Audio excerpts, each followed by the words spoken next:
Welcome, welcome. I'm Kathy Mazak, and this is Academic Writing Amplified. I am so excited to get into our topic for today, which is how do you know that it's time to quit academia? Now, we have noticed in our programs that we are getting more and more people that are joining because they're trying to figure out if academia is even still right for them. And we offer programs to people who are professors. So it's not like we're talking about people who don't have the prestigious tenure-track job. They have that job and they are asking themselves the question, is this right for me, or maybe should I quit? So this video is directed to you if you are a professor, whether you are in a tenure track institution like those in like many who have positions in North America, or whether you don't use the words tenure track, but you are full-time and permanent, which is kind of the language used in Europe and other places. This video is for you. Maybe you're feeling like, what did I get myself into? I'm not sure if this is right for me.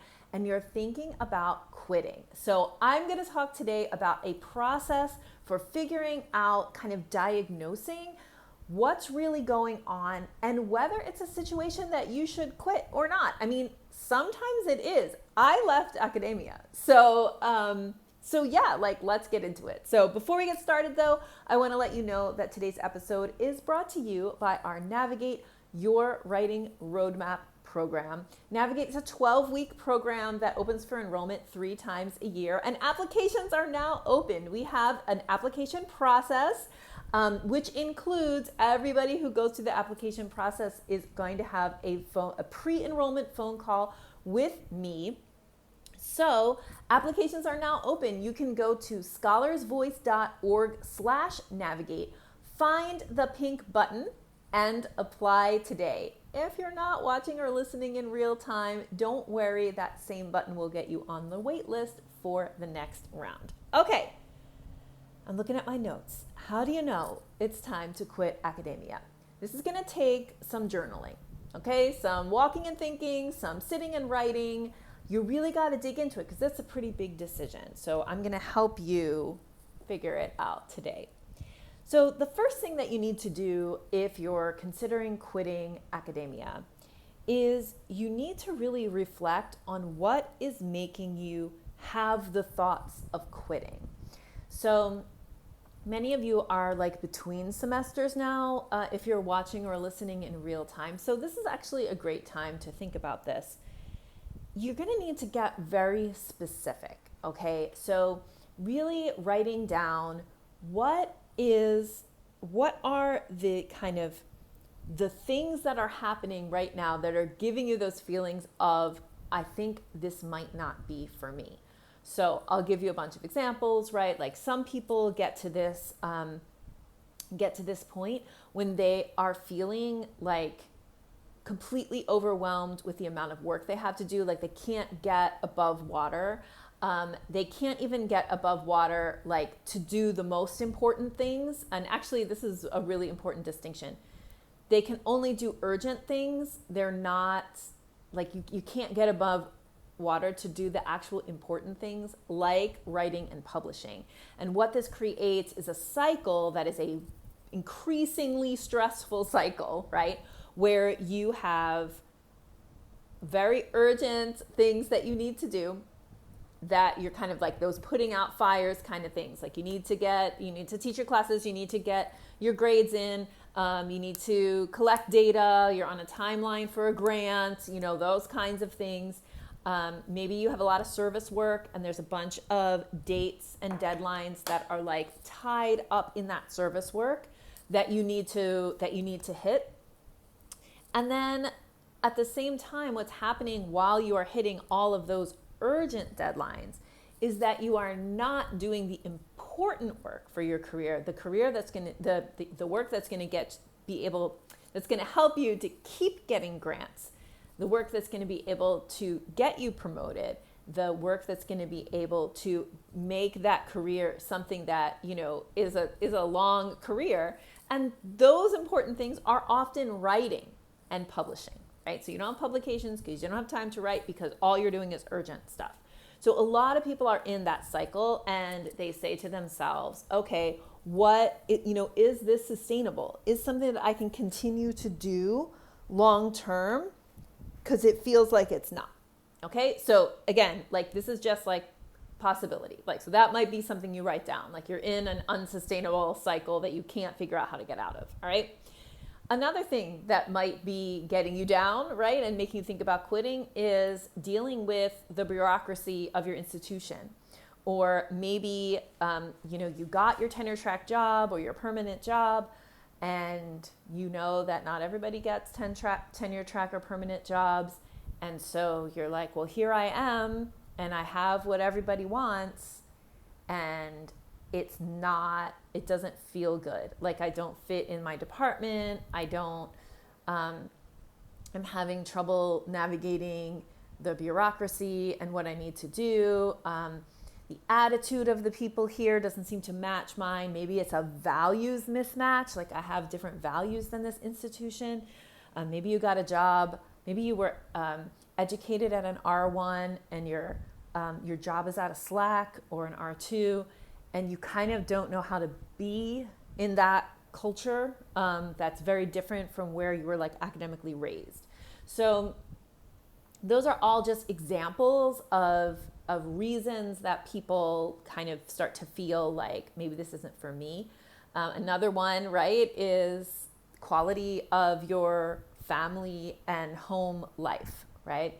So many people who have children while they're on the tenure track start to question, like, is this really sustainable with these children? Maybe you're a caretaker for an older family member. You're in a sandwich generation, right? Where you're taking care of an older family member or a partner or somebody, and also taking care of children. And that can be really, really stressful and can make you think like, well, this isn't the kind of job that goes with the lifestyle outside of work that I currently have, or that I want, right? You could also be a single person just trying to care for yourself, right? Or maybe you have a partner, just you and a partner. Regardless, that caring for others or caring for self keeps not happening because you are constantly overworked and stressed out in the job. And so that makes us have the thought, maybe this type of work is not the work for me.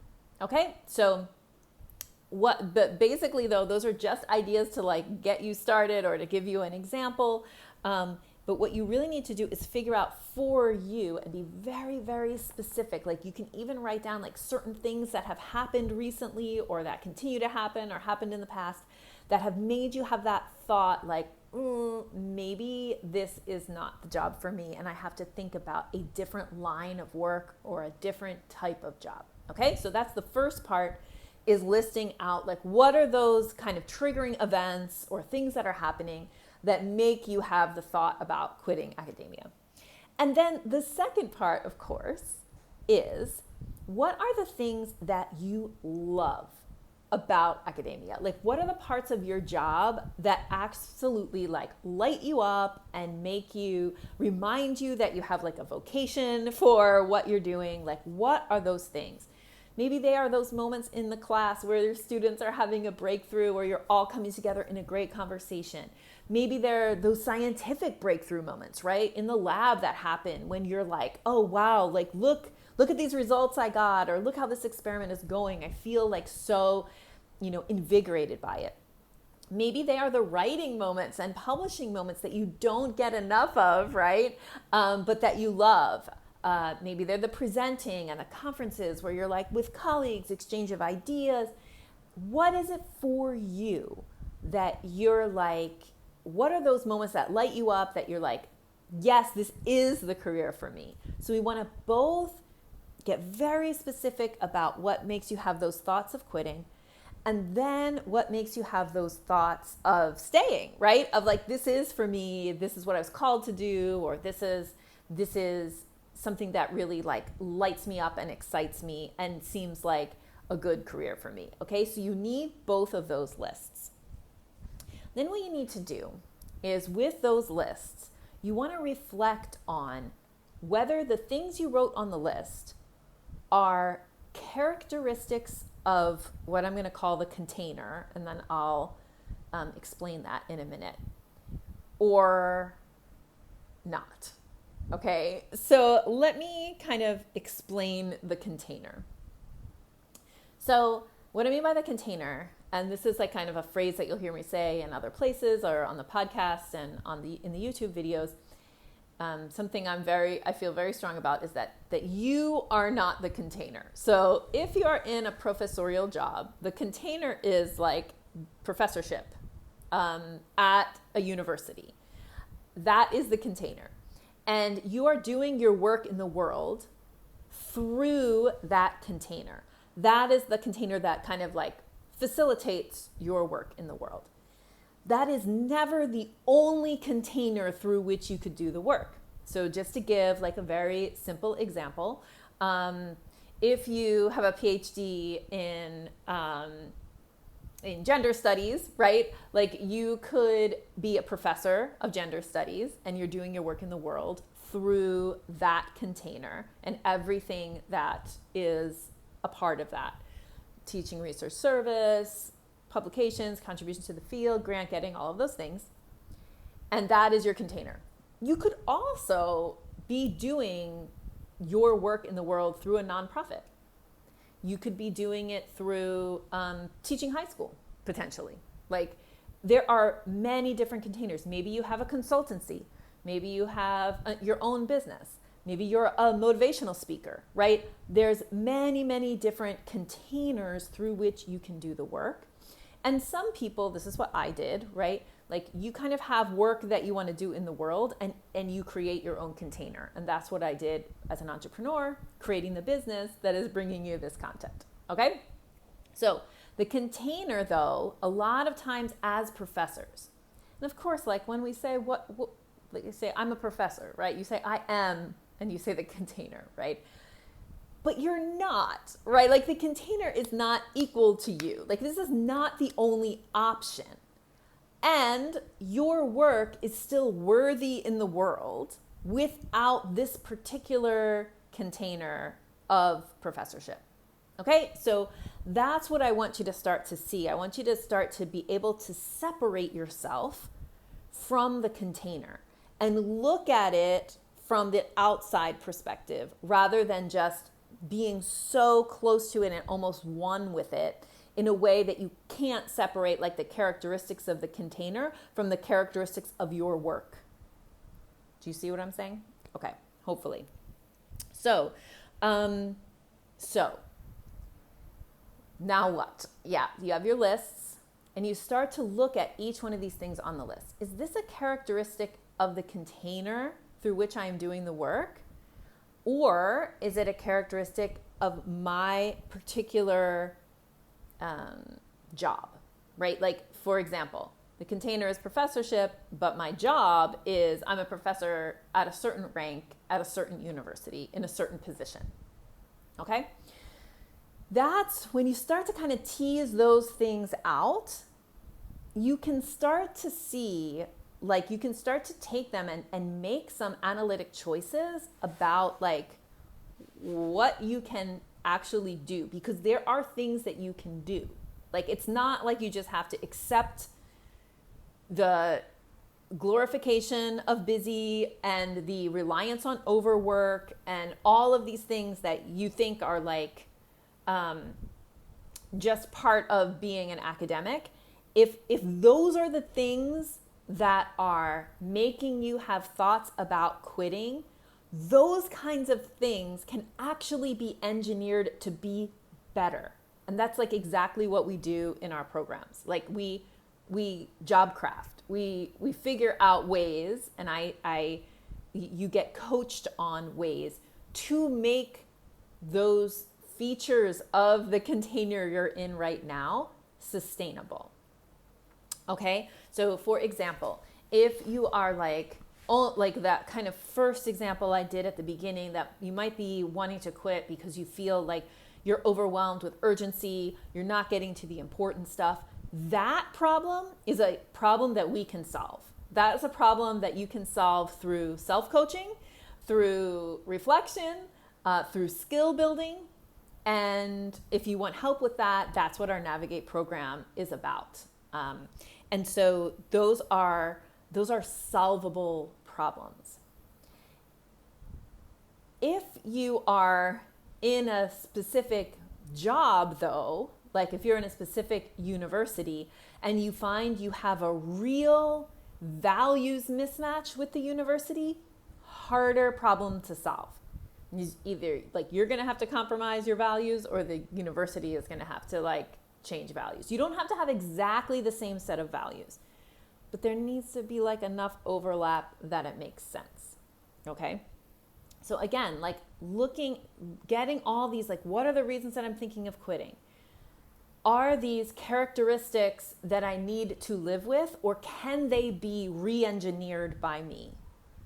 Can I, if I'm like, again, that same problem of like, I'm overwhelmed, I have a lot to do, I have a lot to say, and I'm not getting my publications out, that is a problem that you can build skills around to solve. If you are like, but then like, I don't know what's on your list, right? You have to figure out like you have to look at your list and think like, is this something that I could actually work on and get better at or not? Okay. So that will help you in that decision to, if you want to quit or not. Again, a lot of people are coming to us recently with like this idea of like, I am just not willing to work 60 or 80-hour weeks. You know, I am unwilling to do that. So what can I do? So I need to figure out a sustainable way to do this job within a 40-hour work week, or I can't continue down this path. That's a solvable problem. Like for most people in most places. Some places it's not, and then you would need to go on the market and potentially find another job. But do you have to leave academia completely? Maybe not, you know. Then I want you to, you know, in terms of the list of things that you are looking at that are like, these are the things that make me want to stay, these are the things I love about this job, just starting to kind of think creatively about possible other containers through which to do the work can also be like really, really helpful in terms of of calming those thoughts around quitting. Because it's not that you shouldn't have thoughts of quitting. Like obviously, like I'm telling you a whole process, right? To entertain those thoughts. But it can be very stressful to be like constantly thinking maybe this job isn't for me and not having like a path to figure it out. Okay. So that's why I'm, you know, kind of giving you these ideas of how you might figure it out. If you start to imagine different containers through which to do the work, then you can start to say like, oh, is that a container that's like available for me now? Do I need to build towards it? Does it sound more appealing than where I am? And you just start to open your mind. You start to get to think about like, you know, what might I do? And that's putting yourself back in that like agentive place. Like I have agency over my career, and I can act on that agency to make my career better. All right. That is exactly kind of where we want your headspace to be. So I guess I will just end by saying we have coached literally hundreds of academics. And actually, most of the time, the problems that are making people feel like they want to quit are solvable problems. They are problems that you can address through skill building and coaching. They are not, you know, so professional development. They are not, you know, quit your job and do something completely different types of, most people do not need to do that. They just don't know that there is a way to make academia sustainable for them. They don't know that. So if you're one of those people that you're like, wow, it's kind of like that, it's almost all or nothing thinking, right? It's like either I have to subscribe to this culture of academia that tells me I have to work 60 or 80-hour weeks. It tells me that I have to, be isolated. It tells me I have to do the urgent, not the important, even though that's to my detriment. It tells me I have to live stressed out and always busy. Like if you think there's either that or quitting academia and doing a different career, what I'm here to tell you is that there actually is a way to make academia sustainable. And the only way that we are going to make this scholarly life a viable option for the future, which I frankly believe it needs to be, because we need scientists and humanists and thinkers and writers, and we need these people as humanity. Like, we need scholarship. If you believe that as well, that humanity, that scholarship is part of what we need to continue to kind of move forward as humans, then we have to start creating a different culture inside of academia. We have to create a different way to do it. We're seeing now, especially post-pandemic, especially in this historical moment, we're seeing people rejecting the idea of overwork, of glorification of busy, of 80-hour weeks. Like, we are seeing people say, like, this is just, that's what we're seeing in our programs. We're seeing people say, like, well, I got to figure out how to do this sustainably, or I'm not going to do it. And it didn't used to be like that. It used to be, I need to figure out how to do this sustainably because I don't have another choice.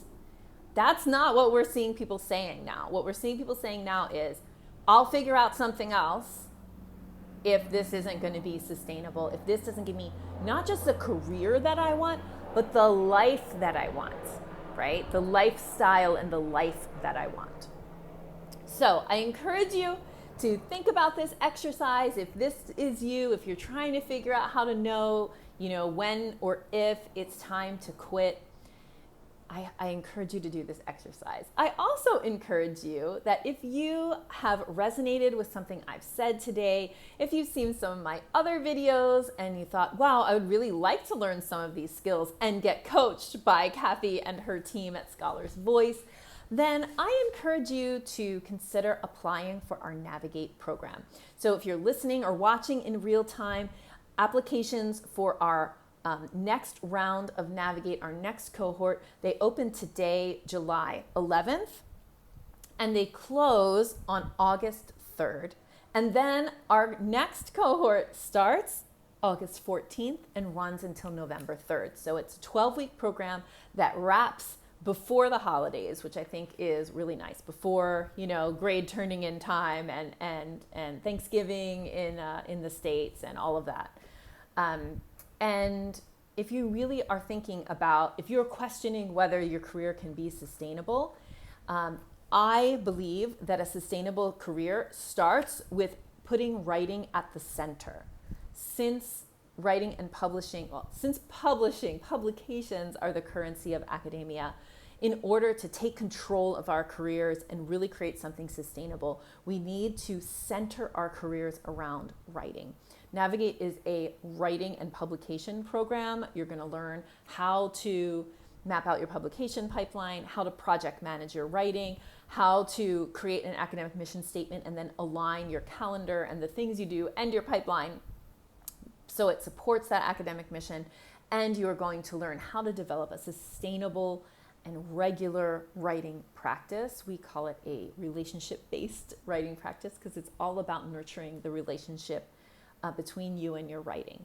So applications are open. We do have like a 3-part application process. The first part is the application, 3-part enrollment process, let's say. The first part is the application. If your application is approved, then we will have a pre-enrollment call. That's me and you on a 45-minute pre-enrollment call. And what you're going to do, the third part of the process, is before our call, you're going to take our Navigate benchmark assessment. And that is an assessment that helps you to really see like kind of where you are right now. It's based on our Navigate framework. I'll explain all about it if you apply and your application is approved. And we will be discussing that assessment on our pre-enrollment call for Navigate. And we are looking for about 20 people to form the next cohort. We're very excited to reach you if you are one of those 20. We can't wait to work with you. So go to scholarsvoice.org/navigate, find the pink button and apply. Also, in the show notes or in the description of this video, you will find a link to a simple Google Doc where I have written out all of the details, including the price of the program, including the dates of the calls, because there are live coaching calls weekly for 12 weeks. So you'll find out that information, first day, last day of the program, all of that you will find out in the document that I have linked up here. So yeah, thank you so much. And don't quit before you've really thought it through and done this exercise. All right, have a great day. Bye.